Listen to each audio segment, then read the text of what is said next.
बिस्मिल्लाहिर्रहमानिर्रहीम। अस्सलाम वालेकुम नाज़रीन। मारूफ एस्ट्रोलॉजर, रिलीजियस स्कॉलर और बिजनेस कंसल्टेंट मोहम्मद उसामा अली साहब हमारे साथ मौजूद हैं। नाज़रीन, उसामा साहब के साथ आज जो हमने गुफ्तगू करनी है प्रोग्राम के अंदर, पाकिस्तान तहरीक इंसाफ एक तो 22 अगस्त को जलसा नहीं कर पाई, फिर नई तारीख जो है वो 8 सितंबर के हवाले से आई है। तो क्या 8 सितंबर को पाकिस्तान तहरीक इंसाफ को बड़ा पावर शो कर पाएगी? क्या 8 सितंबर से पहले उनका एनओसी जो है वो माजी की तरह कैंसिल नहीं होगा? इस वाले से भी जानेंगे। इमरान खान साहब का जायचा, उनके सितारे क्या बताने हैं, उस वाले से भी तफसील के साथ बात करेंगे। उसामा भाई, अस्सलाम वालेकुम। जी वालेकुम अस्सलाम। मैं खैरियत से हूँ, आप सुनाएं। मैं ठीक ठाक। जलसा आपने कैंसिल करवा दिया।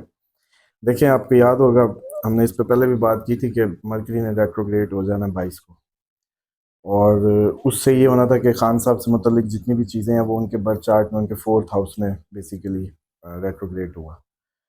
उससे अब जो इम्पैक्ट्स सीधे सीधे इम्पैक्ट थे कि सब कुछ डिले में चला जाना था कुछ दिन के लिए। एग्जैक्टली जो हमारी लास्ट वीडियो है, एक हफ्ता कबल, हाँ गालबन जी, 8 दिन कबल, उसमें आपने बताया था कि 22 तारीख को जो तब्दीली आ रही है हाँ जी, उसके बाद इमरान खान के मामलात, उनके काम डिले में चले जाएंगे।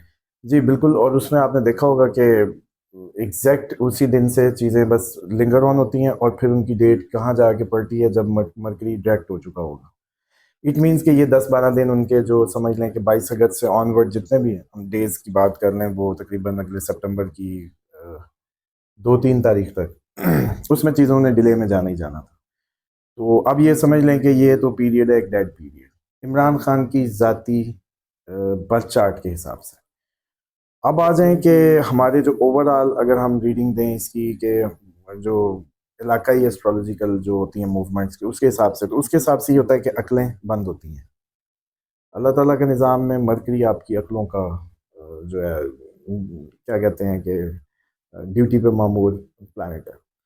अब इसमें होना ये होता है कि इसमें आपके फाइनेंशियल क्राइम्स बढ़ जाते हैं, धोखा फ्रॉड चीज़ें लोगों से, और उनकी अक्लें कुंद हो जाती हैं, नौसरबाजों का दाव लगता है। लेकिन सेम टाइम पे अगर हम हुकूमत और उनकी हैंडलिंग की बात करें तो उसमें भी बेवकूफ़ी का आंसर बढ़ जाएगा। अगर आप इन सारी चीज़ों को महसूस करें तो लगता है कि ये 8 जो डेट दी है सितंबर के जलसे से, उससे पहले ही इतनी बड़ी बेवकूफ़ियाँ और ब्लंडर्स खड़े हो सकते हैं कि उस जलसे का और उसका जो माहौल और जो उसकी फरहमी का पूरा एनवायरनमेंट वो ना बने। अच्छा, बाकी ये एक राय है जो लोग कह रहे हैं जी 8 तारीख अच्छी नहीं होती, और ये एक डिफरेंटली मतलब इसको लेना चाहिए। आपको पता है ये सैटर्न का ईयर है, और ये यहूदियों ने असल में ये कॉन्सेप्ट निकाला हुआ है जो सैटर्न के खिलाफ, और क्योंकि अल्लाह का निज़ाम है, मतलब सारे प्लैनेट्स उसमें अच्छा बुरा क्या हुआ मतलब खलकत खुदा है। और उसके पीछे मैं थोड़ा सा, हमने एक दफ़ा शायद जिक्र भी किया होगा, चलो 8 की निस्बत से लोगों के अंदर एस्ट्रोलॉजिकली बड़ी ये बात फैलाई जाती है या वो होती है कि जी सैटर्न बड़ा शनि करके हिंदुओं ने भी इस तरीके की वो की हुई है। हज़रत जिब्राइल से रिलेट करते हैं पुरानी एस्ट्रोलॉजिकल उसमें सैटर्न को, और सैटरडे जीविश सैक्रेड डे है और उनका रूलिंग प्लैनेट हुआ। अब यहूदियों का ये कहना था कि ये नाउज़ुबिल्लाह मिन ज़ालिक वही ले गया मोहम्मद के पास सल्लल्लाहु अलैहि वसल्लम, और ये इल्ज़ाम का कुरान में अल्लाह ताला ने जवाब भी दिया कि जिब्राइल अपनी मर्जी से नहीं आता, इसको हम भेजते हैं, जिसमें ये क्लैरिटी की गई जिब्राइल को डिफेंड करने की, क्योंकि यहूदियों का ये कीदा था और उन्हीं से मुखातिब, तो वरना हिंदुओं को तो लेना देना नहीं ना केड़ा जिब्राइल, मतलब उस वक्त का जो काफिर था उसका तो कोई फरिश्तों से ये इससे लेना देना नहीं था। तो ये आंसर भी इसी आंसर के कॉन्टेस्ट में हुआ। फिर उसी को ही जब वैदिक एस्ट्रोलॉजी में जब लिया गया तो आपने देखा शनि शनि करके बड़ा वो एक तो कंसेप्ट बनाया आप जाता है। बेसिकली आप 8 सितंबर का जो दिन है उसको ज्यादा फोकस नहीं कर रहे हैं। आप ये नहीं कह रहे कि 8 तारीख को बुरी तारीख है, आप ये कह रहे हैं कि हाँ, उससे पहले जो सर्कमस्टांसेस हैं वो ऐसे होंगे कि जलसा करने में मुश्किलात आएंगे। हाँ जी, उससे पहले ही कोई ऐसी बेवकूफ़ियाँ, उससे पहले ही ब्लंडर्स दोनों साइडों तीनों ओवरऑल मुल्क ही आपका जैसे कोई बेवकूफ़ी का जैसे कहते हैं ना गढ़ सा होगा एक। यानी हुकूमत भी वही कर रही होगी और हुकूमत भी कोई ब्लंडर मारेगी, जवाबी भी ब्लंडर होंगे, कहीं भी अकल या तेजी तरारी जो है ना, जिसको आप कहें कि ये सेंसिबल मूव था, इस ड्यूरेशन में सेंसिबल मूव की कोई उम्मीद ना रखें किसी भी तरफ से। पाकिस्तान में जो भी बस रहा है कम अज कम उसकी तरफ से, वो किसी शोबे से या किसी महकमे से। अब आ जाएं कि जो 8 सितंबर की जो मैं उसकी बात कर रहा था उसका भी कॉन्सेप्ट चले, क्योंकि आपके सारे व्यूवर्स जो है एस्ट्रोलॉजिकली चीज़ों को समझते हैं, देखते हैं, फॉलो कर रहे थे पूरी दुनिया में, ये हमसे ज़्यादा उस्ताद हो गए सबको देख देख के। तो इसका ये कॉन्सेप्ट बताना बहुत ज़रूरी है कि इस्लाम में मकाफात बुरी बात नहीं है। गंदुम बोई है तो गंदुम ही उगनी चाहिए, तो अच्छी बात है।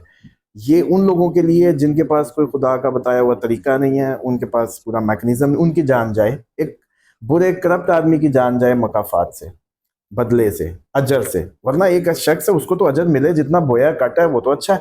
तो इसलिए 8 सितंबर का दिन अगर जलसा होता है, इस पैराए में देखा जाए, सैटर्न का साल है, सैटर्न का वो है, 8 सितंबर can be a big day. Okay. और वो बिग डे जो जिसकी हम एक्सपेक्टेशन कर रहे थे, अगर उससे पहले तो मुझे लगता नहीं है कि उस तक मामलात तक जाएं। उससे पहले ही ऐसा महसूस होता है कि सेम टाइम पे जब सैटर्न अपनी मूवमेंट में, जो आपको पता है कि हमने 15 नवंबर तक की डेडलाइन दी हुई है, 2 अक्टूबर इसका एक स्विचिंग पॉइंट होगा। उससे पहले ये मुझे लगता है कि 7 यूरेनस पे तो हम बड़ी डिटेल से व्यूवर्स को समझा चुके हैं। तो मुझे लगता है कि ये जो मरकरी का रेट्रोग्रेड पीरियड है ना, ये थोड़ी सी अकलों को जो बंद करेगा ना, इसमें कोई बहुत बड़े ब्लंडर हो सकते हैं, अकलें रुकी। ऊपर से जो हम बात करते हैं कि जुपिटर जो है वो मृगशिरा नक्षत्र में जो गया, जिसने स्विच करने थे, और यूक्रेन आ गया अंदर रशिया के, जी। ये 19 को हुआ, और उसके बाद देख लें कि यूक्रेन फॉरवर्ड हो रहा, बल्कि एटमी रिएक्टर पे हमले की बातें हो रही।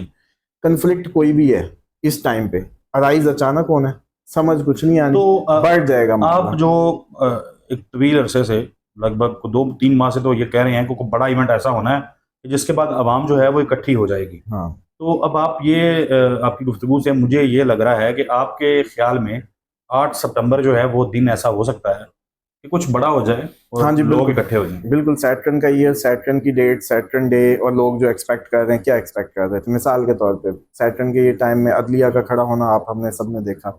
इसी तरीके से अब आवाम अभी तक खड़ी होनी थी कॉमन गोल पे, एक मकसद होगा उनका, कॉमन गोल पे इकट्ठा होना। प्लस अभी आप ये देखें कि मैं इसका एक और फीचर भी था जो होना था इस दौरान, के पॉलिटिकल पार्टियों ने भी अपने मंशूर अपने सिस्टम, और कोई सिस्टम चेंज की भी, पॉलिटिकल सिस्टम चेंज की भी कोई बात आ सकती है नवंबर से पहले पहले।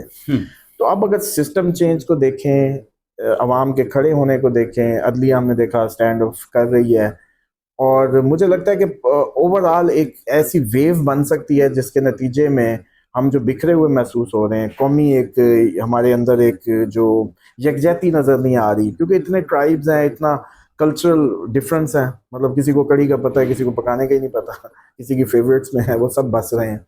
तो इस तरह से और भी चीज़ें मतलब उठाते चले जाएं, तो मुझे लगता है कि ये मौका 15 नवंबर से पहले पहले एक्सपेक्टेड था।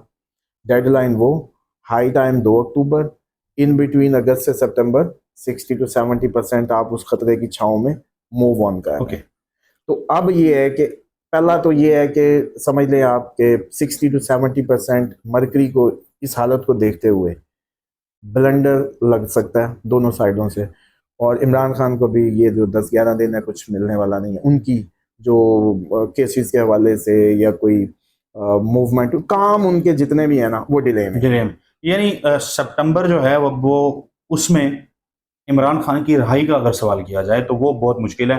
सितंबर में अब नहीं होने वाली, अब ये मामला 2 अक्टूबर के बाद ही हाँ दोबारा फिर, से। हाँ लेकिन अब ये है कि सितंबर और अगस्त में अगर होती, जैसे अगस्त की तारीखें गुजर गई, 22 एक वो आखिरी डेट थी, अब सितंबर में नहीं होती, लेकिन अब जब अक्टूबर में होती है तो वो फिर कोई नॉर्मल इस हालात में या इस मैकेनिज्म में नहीं होगी जिसमें आप हम तो सुलह सफाई से आराम से आगे जी कहेंगे। कोर्ट ने बेल दी, इमरान खान फूलों के हार और बनी गाला जी पहुंच चुके हैं अवाम के समंदर, इस टाइप का कुछ नहीं होगा। ओके असाम भाई, जाते जाते आखिर पे ये थोड़ा सा बताएं, पीटीआई की जो रहनुमा है, जो मौजूदा क़यादत है, बैरिस्टर गौहर हूँ, आज़म सवाती हूँ, अली मीन गंडापुर हूँ, सेक्टर जितने भी लोग हैं, उनके ऊपर काफ़ी तनकीद हो रही है इस वक्त।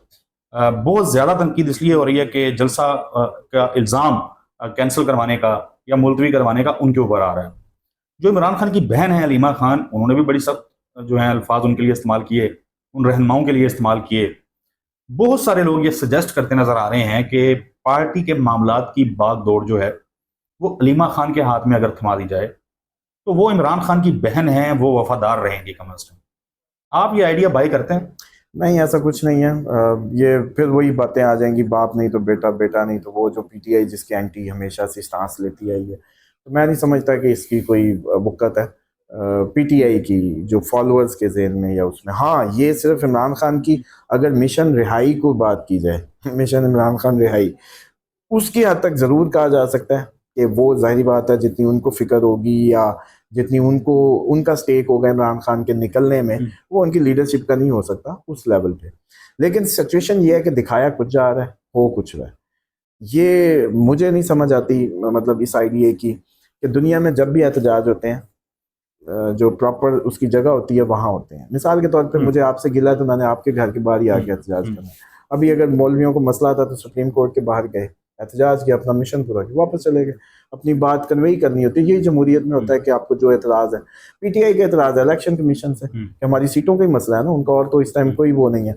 इमरान खान के केस है वो उसकी बात ही नहीं कर रहे, वो कह रहे हैं ये जलसा भी अपना जमहूरी हक लेने के लिए। तो फिर एहतजाज बनता है इलेक्शन कमीशन के सामने, बस जो उसका जिस फरियाद रसी जो कर सकता है, जो उस प्रेशर को हैंडल करेगा। तो इस जलसे की लॉजिक की बुनियाद ही खत्म, वो जैसे कहते हैं ना, बुनियाद ही ठीक नहीं है। ये करना एहतजाज है 30 किलोमीटर दूर करना और करना जलसा है। एहतजाजी जलसा कभी भी नहीं होता। ये ऐसी है जैसे आप कहें कि इवेंट मंगनी को आकार रसी वलीमा रहे हैं, इस टाइप का कुछ भी, ये फजूल बात है। इसका मतलब है कि कुछ और है, सूरत हाल कुछ और है। अवाम को भी एंगेज रखना है, अवाम को भी चार्ज रखना है, और इस वजह से इसको जलसे की फॉर्म दे दी गई है ताकि वो जो अपना थ्रेशोल्ड एहतजाज की तरफ का वो जलसे में बदला जा सके। क्योंकि लगता है जैसे एहतजाज की ज़रूरत नहीं रही, जैसे एहतजाज की ज़रूरत नहीं है। हाँ, ता वक्त है कि कोई चक्कर और ना हो जाए, मतलब विद इन द डील या विद इन द जो मामला आता है कोई और उल्टी गेम ना चल जाए, इसलिए पत्ता हाथ में रखा जा रहा है जलसे को एहतजाजी नाम दे के, लेकिन उसको पूरा कैश नहीं कराया जा रहा। और इसीलिए इमरान खान ने कहा कि अब आर्ट ऐसी है जिस पे मैं भी कहूँ तो आपने नहीं माना। तो उससे पहले पहले ये सिचुएशन जो है, चीज़ें जो है वो, अब उसमें देखें कि मर्करी जैसी डायरेक्ट हुआ ना, अकलें तो तब खुलनी है। अब इससे हम ये कर सकते हैं कि मर्करी का डायरेक्ट होना अवाम को अचानक अकल देगा, सबको अकल देगा, एकदम बंद हुई जैसे आँख खुलती है। लेकिन इस टाइम उससे पहले पहले जिनका ज़्यादातर काम है दिमाग चलाना, वो ऐसे काम कर चुके होंगे जिसके नतीजे में उनको सितंबर गले पड़ जाएगा। उसामा साहब बहुत शुक्रिया, बड़ी तफसील के साथ आपने गुफ्तगू की है। नाज़रीन, उसामा साहब का कॉन्टैक्ट नंबर हमारी स्क्रीन पे है। मज़ीद आप कुछ जानना चाहें, आपके सवालात हों आपकी ज़िंदगी से मुतल्लिक, मामला से मुतल्लिक, तो आप व्हाट्सएप के ऊपर कॉन्टैक्ट कर सकते हैं। हमें इजाज़त दीजिए, इंशाल्लाह अगली वीडियो में दोबारा मुलाकात होगी। तब तक के लिए अल्लाह हाफिज़।